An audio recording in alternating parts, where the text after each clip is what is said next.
Good morning, girls. Hope everyone is well and safe at home. Girls, last time we were discussing the topic Quaid-e-Azam as the founder of Pakistan.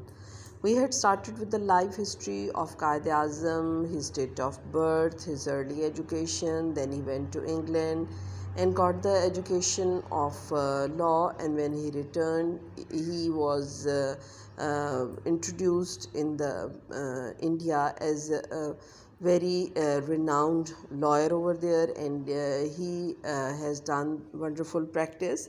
And then he started with the politics. Initially he was the member of Indian National Congress. Then in 1913 he joined the Muslim League and became the president of Muslim League. Now open your books on page 63. We have done till 1913 when he joined the Muslim League, and he was elected thrice as the member of the Central Legislative Council from 1923 to 31. Now Muslim League was divided into two factions and was very weak. He contacted the Muslim leadership and revived the effective role of Muslim League. He invited Muslims to contest provincial elections of 1937. Then Muslim League participated first time in elections under the guidance of Quaid-e-Azam Rahmatullah Alayh. In 1937, he contacted the Prime Minister of Punjab, President of Punjab Unionist Party, and convinced him to join the Muslim League. In the annual session of Muslim League of Lucknow held in 1937, the Chief Ministers of Punjab, Bengal, and Assam attended.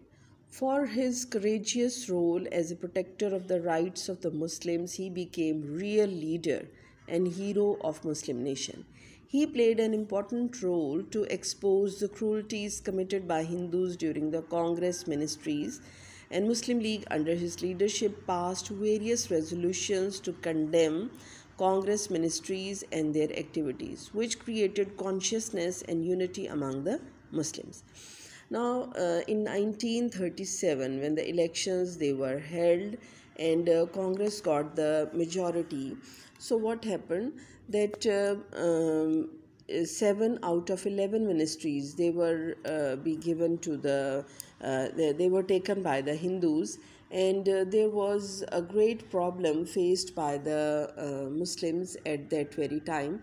So Quaid-e-Azam gave the awareness, the consciousness to the Muslims to be united over there. There were different parties, and these parties should be merged into Muslim League. So once there will be a single voice, then it could be heard very strongly, because at that very time the Muslims they were divided in different parties, in different groups. So on the advice of Quaid-e-Azam, they gathered under the flag of Muslim League, and then they started their fight against their rights.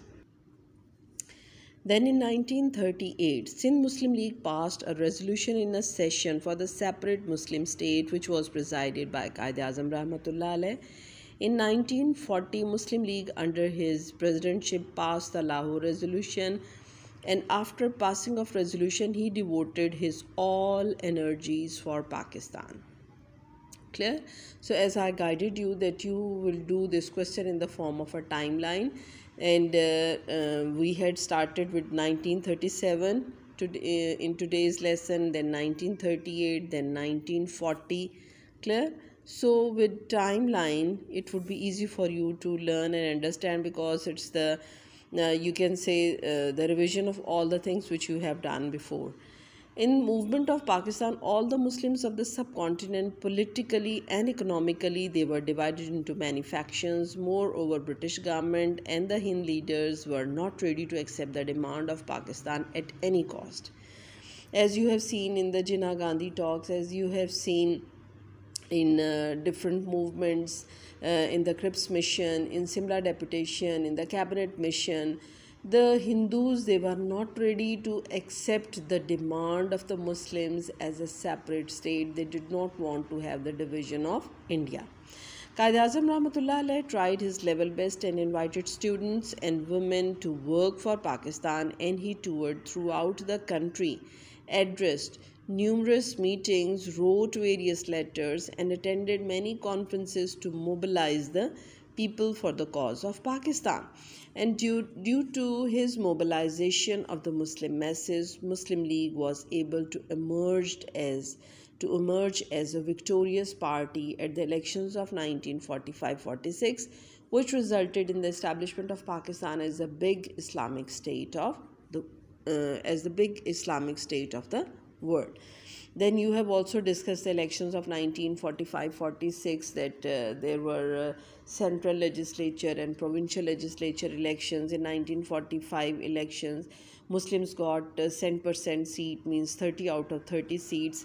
And in 1946, the elections which were held under provincial legislature, Muslim League got 428 out of 492 seats. So it was a very wonderful victory. So after getting these results, they were able to fight for their rights and to have the state of their own choice, where they could lead according to the teachings of Quran and Sunnah.